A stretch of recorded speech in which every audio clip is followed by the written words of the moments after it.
नमस्कार दोस्तों, आज मेरी 120 डेज़ ट्रांसफॉर्मेशन जर्नी का डे 68 है और आज ऑनेस्टली ऐसा लेग वर्कआउट हुआ कि बीच में एक बार लगा भाई घर जाकर खेती शुरू कर लेते हैं। ये जिम हमारे बस की बात नहीं है। आज सुबह 4:30 बजे उठा, 5 बजे ग्राउंड पहुंच गया, लेकिन आज रनिंग नहीं की, सिर्फ ब्रिस्क वॉक की क्योंकि आज था लेग डे और अब मेरे एक्सपीरियंस से समझ आ गया है लेग डे से पहले ज़्यादा रनिंग कर ली तो जिम में लेग सपोर्ट नहीं प्रोटेस्ट करती हैं। 6 बजे जिम पहुंचा और सबसे पहले वार्म अप और स्ट्रेचिंग की क्योंकि लेग डे पर वार्म अप स्किप करना मतलब अपने फ्यूचर वॉकिंग स्टाइल के साथ खिलवाड़ करना। पहली एक्सरसाइज थी डीवी स्क्वाट, इसकी 4 सेट प्रोग्रेसिव ओवरलोड के साथ की। अब स्क्वाट शुरू करते समय कॉन्फिडेंस बहुत हाई रहता है। पहला सेट आज तो बीस्ट मोड ऑन है, तीसरा सेट भाई कोई पानी पिला दो और लास्ट सेट भाई अब हमारे बस की बात नहीं है। लेकिन scientifically squat full lower body को ट्रेन करता है, क्वाड्स, ग्लूट्स और कोर और ओवरऑल स्ट्रेंथ बिल्ड करता है। यानी बॉडी बनानी है तो स्क्वाट से दोस्ती करनी पड़ेगी।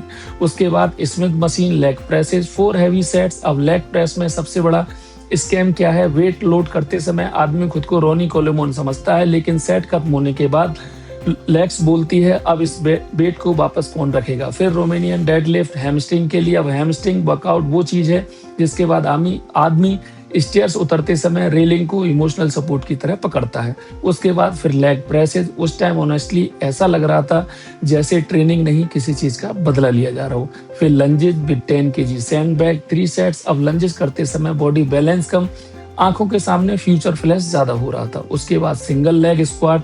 अब यहाँ हालत ऐसी हो गई थी कि एक लेग पर बैलेंस करते करते लाइफ भी अनस्टेबल लगने लगी। फिर लेइंग कर्ल और 4 सेट प्रोग्रेसिव ओवरलोड के साथ अब हैमस्ट्रिंग ऑफिशियली आग पकड़ चुकी थी।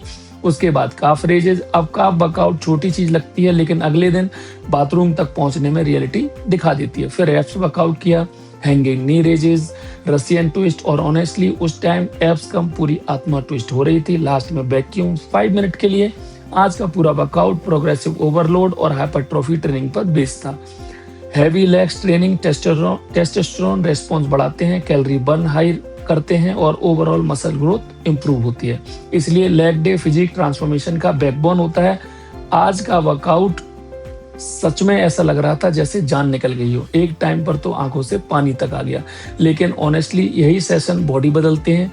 कुछ बातें जो मैं हमेशा फॉलो करता हूँ, लेग डे स्किप मत करो, पेन टेम्परेरी है, रिजल्ट परमानेंट और प्रोग्रेसिव ओवरलोड ही ग्रोथ का बेस है। एब्स डिसिप्लिन से बनते हैं, फिटनेस में मजा भी है और ट्रॉमा भी।